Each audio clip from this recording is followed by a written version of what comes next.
G'day and welcome to the Grow a Small Business Podcast. I'm your host, Troy Truen. Each week, we speak with an owner who has grown a business with 5 to 30 team members to something bigger. Diving into their numbers and unearthing the pain they've experienced, we explore what they did to overcome each barrier and what they would do differently from day one. Let's get into it. We'll have all the show notes to Charles's business, The Importer, and any resources mentioned in the cast on our website.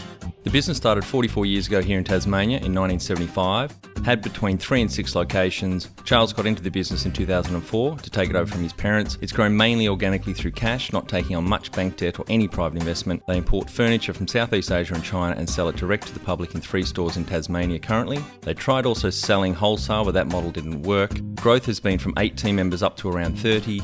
Charles believes the hardest thing in business is where to invest your time and when and how to delegate. Advice he would give himself from day one is to keep your ego in check and surround yourself with good mentors, management team and the wider team, and listen to them more. Hello everyone, this is Troy Truen. We're doing a podcast today with Charles Beaumont. Bowie is a good friend of mine and we've known each other for quite some years. Bowie, do you want to quickly just outline how we know each other? Yeah, no worries, Troy. Great to be on the podcast. Well, we met. I was trying to think back when we actually met. It was 23 years ago on a pretty infamous university conference called NORC. Yeah, and little did I know then, when I got kicked off the conference by yourself, that we would actually be friends after that. But strange things happen, and now we're doing a podcast together on growing a small business. Yes, yeah. Thank you for joining us today. I'm really keen to hear about your journey. Do you want to tell us the audience a little bit about your business, the name, where it's located? Because I'm based here in sunny Tasmania. You're moving back from around the Byron Bay region early next year, which would be great to have you back down here. But do you want to tell us a bit about your business? Absolutely. So I've got a business called The Importer, which is a importer of furniture and homewares into Tasmania. We're located in 3 regions. So there's Launceston in the north, Hobart in the south, where we're at Kingston, and on the northwest coast in a place called Cooey near Burnie. The business started actually in nearly 40 years ago, in 1975. Actually, that's 44 years ago. So nearly 50 years ago. My parents started the business way back then before I was even born. So there's been a lot of ups and downs over the years, and I'm looking forward to sharing with you some of those.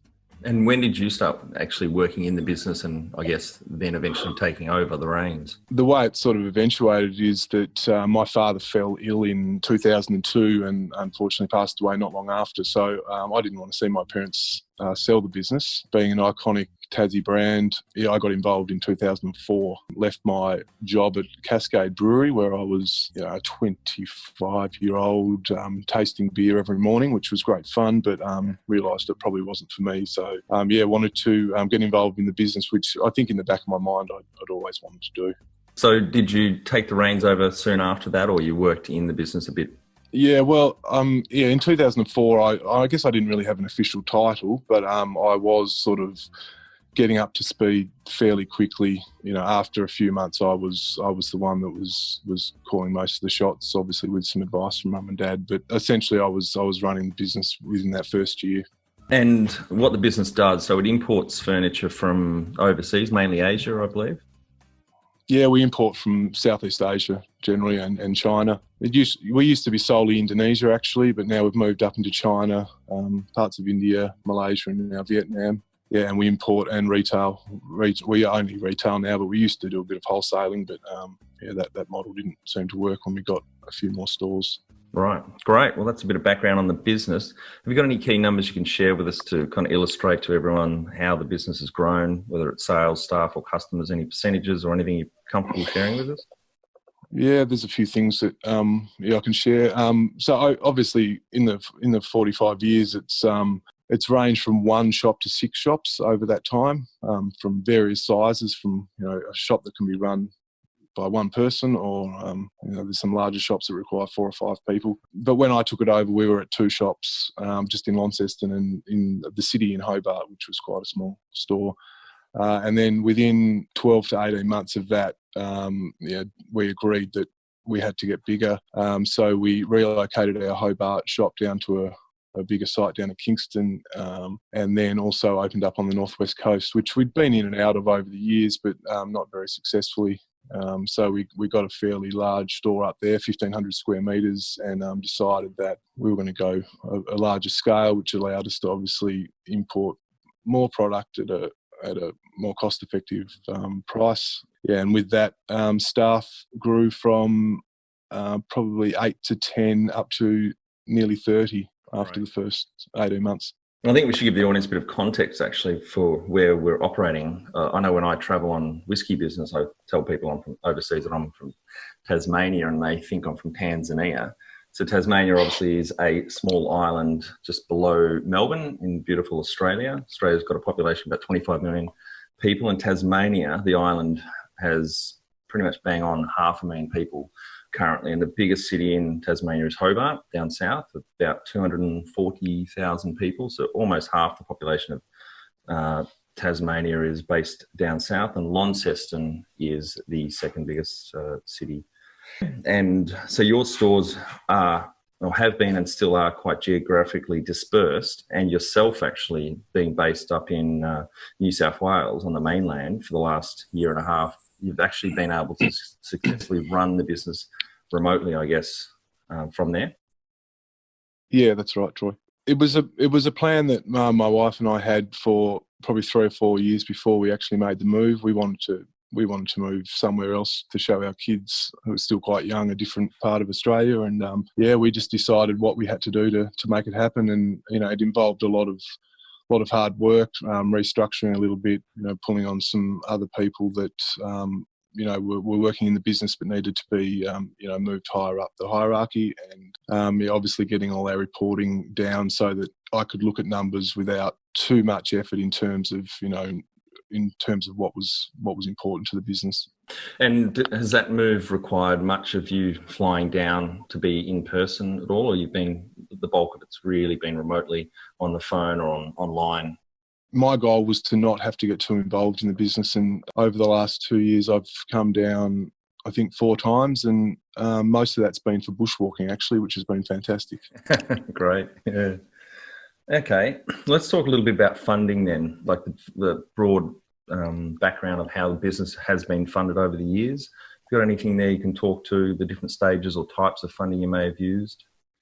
Yeah, look, there's been, we've tried many ways of funding the business over the years, and yeah, look, honestly, the business had some pretty rough times through that. You've got to understand it's gone through a couple of recessions. Tasmanian economy can be tough, especially in retail. We've had huge interest rates over the years. We're very sensitive to the exchange rates. Yeah, but currently we just work on an overdraft, which seems to work well for us. The one thing I will say is that I actually opened up a large store in Cambridge about 6 years ago, which actually it didn't work. And the way I funded that was out of cash flow, which in hindsight was probably not a good way to fund it. It would have been much better to get a business loan for that. But I was still pretty young and pretty bulletproof at that time, and thought I knew a lot more than I did about business funding. So yeah, we tried to fund that just straight out of cash flow, which made it pretty tough for the couple of years following the opening of that.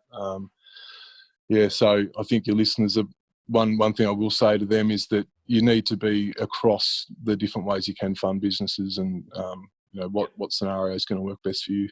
Yeah, so you haven't looked at private capital or really any bank debt for funding growth at all? No, we haven't. But yeah, obviously, I think bank debt is probably the most common way in small businesses of our size. But look, if we were looking at expanding further, obviously Tasmania's only 500,000 people, so there's probably only room for maybe one more store there. So, yeah. But if we made the decision to move up into the mainland, we'd have to look at those options. I think you touched on a good point there about kind of your ego getting in the way when you're young and getting into a new business, feeling quite confident. Would you say that that's true? Like kind of your ego was a bit of a barrier around this decision? Yeah, absolutely. I guess I came from a background, so I'm in business now, but I'm actually a biochemist. So I thought that because I was a biochemist, I could run a furniture business for some reason.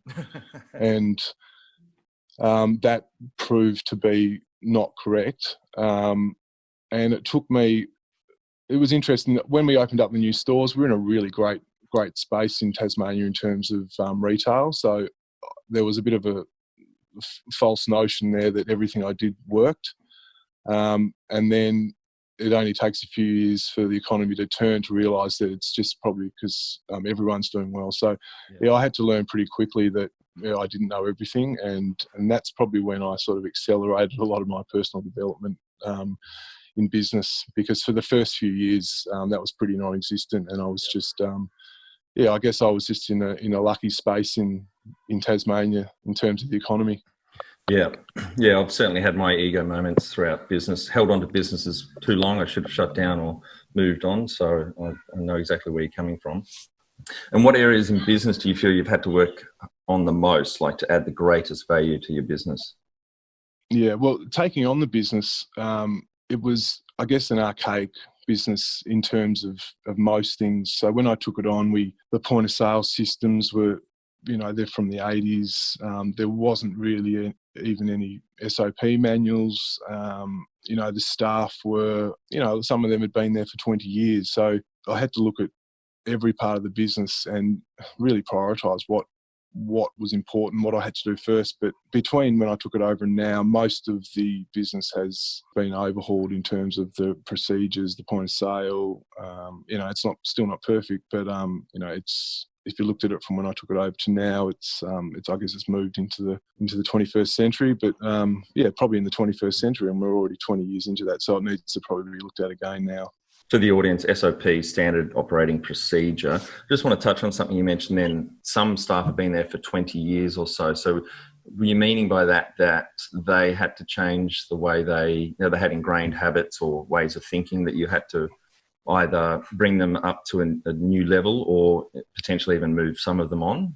Yeah, well, obviously, being there for nearly 20 years, I've had my fair share of hiring and firing for whatever reason. But yeah, I think the way that business was done before I was there was the staff were basically told what to do by the directors or the general managers, whereas now it's, and to borrow a word from Ray Dalio, more of a meritocracy, in that people's comments and suggestions are all wanting to be heard. From the person who's delivering the furniture right up and to the store managers, to the admin people. I encourage everyone to have input, and their suggestions are we weight their decisions based on what they do in the business and how knowledgeable they are. Yeah, right. And what's been the biggest mindset shift for you in your business growth journey?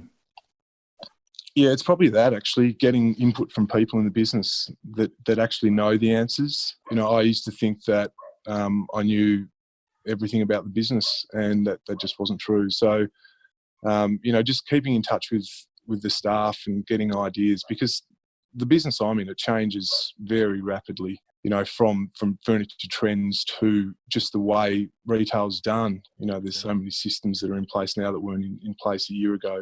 The way people pay for their product, the way people see the advertised product, it's changing very quickly.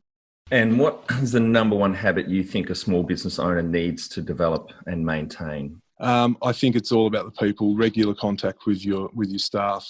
You can't do that enough.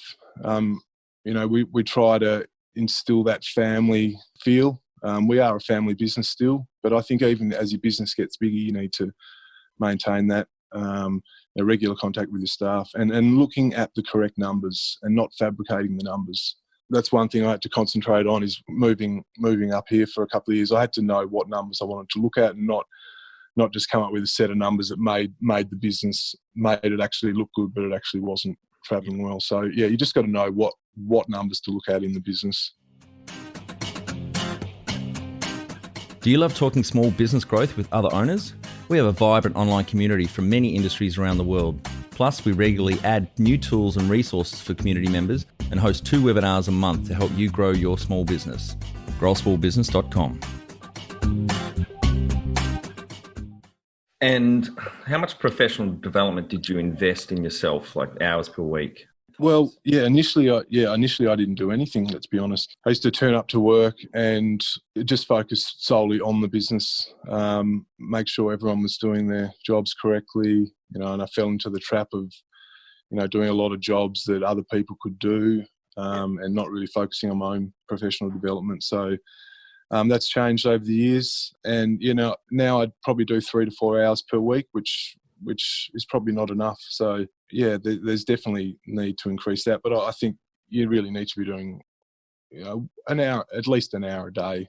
Yeah, I agree with that. And to give some context, I guess 3 to 4 hours a week still is quite high, relatively speaking, because you're not actually working full time from the beach in Byron Bay. No. I guess I need to define what personal development is. Just listening to a podcast that is not directly related to business, I still see that as personal development.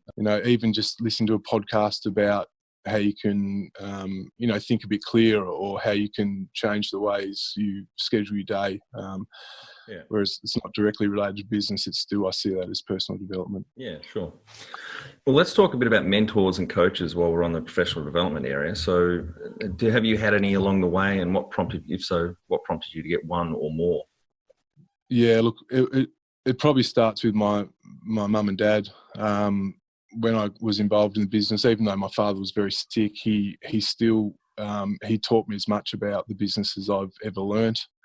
And it didn't matter that he was talking about systems and ways to do business that were from an earlier era. I could adapt what he was saying to, the business when I took it over. So, I used to we used to travel around a lot, obviously, Southeast Asia, and we'd never stop talking about ideas. And he was honest enough to say the business has got to change. But he just wasn't able to do that. So, definitely my father and also mother. I still talk to her a lot about the business. Sometimes I'm in a situation where I just don't know the answers, and Mum always seems to have some great suggestions. She's retired now, but she was in the business for 40 years, so she's going to know how retail works. What about any coaches or mentors outside of business or the family? Did you have any? Yeah, not a heap, to be honest. We've done professional development workshops over the years. We've come in contact with mentors from time to time, but I've never taken one on for more than a few weeks. It's mainly just been to just find some advice on things that I'm having trouble with at that time. Yeah. And what about leaning on your own network, just informally, speaking with other business owners and entrepreneurs? Did you do much of that, and did you get much out of those conversations? Yeah, absolutely. Yeah, look, or even you, Troy, I've had a few chats to you over the years about things. So I've had some pretty weird and wonderful ideas, I think. And I mean, even just getting involved in this growing a small business platform's been great for me. So yeah, I definitely see that as being beneficial. Yeah, but it's something I need to work on, is to surround myself with more like-minded people and mentors, because I've got to keep my ego up, eh? Yeah, I think there's a few aspects to that. I came into getting mentors and coaches probably 5 or 6 years into my business journey, starting in late '99. I think a big part of that was not just naivety and ignorance, but also a bit of ego as well. And it takes a few bullets to the chest to kind of knock you back and realise that there's a lot of people out there that are well down the road, much further down the road than what you are, and you can lean on their mistakes and their experience and get a lot out of that, as well as just their network. So many examples I've had where I've either been mentored or have been mentoring people just pro bono. And I learn things every session I have, whether it's whichever way the mentoring is going, obviously, but also being able to tap other people's network to say, right, I need someone specifically for this problem in the business. And they'll say, oh, I know a guy that went through exactly that 2 years ago. Get in touch with him and have a coffee or give him a call. Yeah, it's definitely something I'm going to work on more when I get back to Tasmania. Yeah, getting more involved in talking to people that are in, well, in the same industry, but also other industries that have parallels. Yeah. Because even just having a half an hour coffee with someone who, even if it's not structured, you're always going to take away a couple of things that you hadn't thought of, and you can apply them to your own situation. Yeah. Well, let's round out with the final 5 questions here. So I've got 5 questions I like to ask everyone at the end. First off, what do you think is the hardest thing in growing a small business? It's probably knowing where to invest your time, knowing when you need to invest in more staff when you get to a level where you can't do it all yourself, because it's a fairly fine line between putting on another staff member and doing it yourself. I think when you first start out, don't be scared of actually investing more money into staff. And also, I think probably the number one thing is knowing when to delegate, and so you don't waste time just doing menial tasks that most people are capable of doing. I've certainly been caught with that one many times before. What about number 2? Favourite business book which has helped you the most? It's a recent one. It's Principles by Ray Dalio. I actually listened to that one as an audio book. It's about, I think it's 16 to 18 hours worth. And it ranges from work principles to life principles, but I've got a lot out of that one. That's a great one to put on the reading list. Right. Number 3, any great podcasts or other online tools you use for your own professional development? Well, yours, Troy, actually. Growing a small business. The thing I really love about it is not just the wide range of tips from how to manage people, how to empower staff, etc., but it's got explicit ideas about what actually to do. I think too many of these things, they give you, it's very airy-fairy about what you should do rather than actually saying, this is what you should do, this is what I do, this is what works for me. So just because it's so explicit, I think it's extremely beneficial, especially to people who just are starting out and don't actually know what they actually need to do. It just tells you this is what you could try. Yeah, I think that's a good point. There's, from my experience, what I've seen and experienced as well myself, there's a big chasm between, which is why we're focusing on working with people that have already started, say up and going for 2 years, at least 5 staff, because they've already experienced some of the pain. And then there's a big chasm between where they're at there to getting to the next stage of managing people, growing it to 10, 15, 20 staff, and to be able to execute a good strategy without too much stress. There's a big gap there, I believe, in material that's out there to support businesses in that space, ready to grow, obviously, which is why we're launching all this material. Yeah, absolutely. And what's one tool you'd recommend to help a business?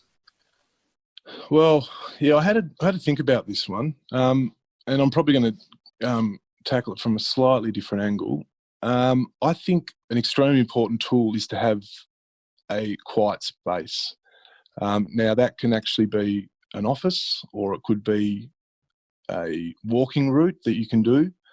But I think too many people have offices where they can just be too easily distracted. I've seen it over the years, from the open plan offices of my Cascade Brewery days, where you just can't get into a mindset where you can do productive deep work. And even if it's just a park that's nearby where you can go for a 15-minute walk, a la Charles Darwin, just where you can do some deep thinking and actually not be distracted, or not think about what the distractants are. Because I found that when I was in an office where I could be distracted, even though there wasn't noise, I was just waiting for that next noise to happen. So the main takeaway from this is just the spot where you can actually get some work done is really important, be it an office or a nice quiet space. That's a really good point. I think a lot of people are embedded in this world of distractions without really knowing it, or the impact of not having that clarity and that, like you said, deep work time, getting a few blocks each day to push something really valuable and big forward. So I totally agree with you on that one. And this probably my favourite question, the final one. What would you tell yourself on day one of starting a small business? Yeah, if I could probably go back to 2004 when I started in this business, I'd probably get a giant pin and just pop my head. The number one thing is definitely that you don't know everything. You never will know everything, and it's okay to be humble and ask questions of people that know a lot more than you do about specific things. Just listen more. listen more to people that know things, and you don't always have to have an opinion on something. It's okay just to take everything in, have a bit of quiet time, and then gather your thoughts and then formulate an idea. But definitely just to listen to people more, get some great mentors around you. That's a good point about being humble, as we talk about in the Business Growth Framework course, that humble leadership is the most effective. And there's lots of obviously tips and case studies there of how that is so. And I totally agree with you as well. My ego early on was out of control, and I think that's a really good piece of advice. And by having those mentors around you, I remember reading about there was a role in the Greek philosopher times. Whenever a philosopher would get up and speak, or an emperor, there was a person literally crouched behind their chair that would be whispering to them, so their ego wouldn't get out of check. They'd be whispering to them, "You're full of shit. You don't know what you're talking about," just so they would be, be humble, more humble, and not go off in an egotistical rant. I was really fascinated by that role. All right, so thanks, Charles. We'll have all the show notes to Charles's business, The Importer, and any resources mentioned in the cast on our website. The business started 44 years ago here in Tasmania in 1975, had between 3 and 6 locations. Charles got into the business in 2004 to take it over from his parents. It's grown mainly organically through cash, not taking on much bank debt or any private investment. They import furniture from Southeast Asia and China and sell it direct to the public in 3 stores in Tasmania currently. They tried also selling wholesale, but that model didn't work. Growth has been from 8 team members up to around 30. Charles believes the hardest thing in business is where to invest your time and when and how to delegate. Advice he would give himself from day one is to keep your ego in check and surround yourself with good mentors, management team and the wider team, and listen to them more. So thank you very much, Charles. It's been a great session. I really appreciate your time. Pleasure. It's been a great podcast, and I look forward to hearing the other guests you get on board. Great. Thank you.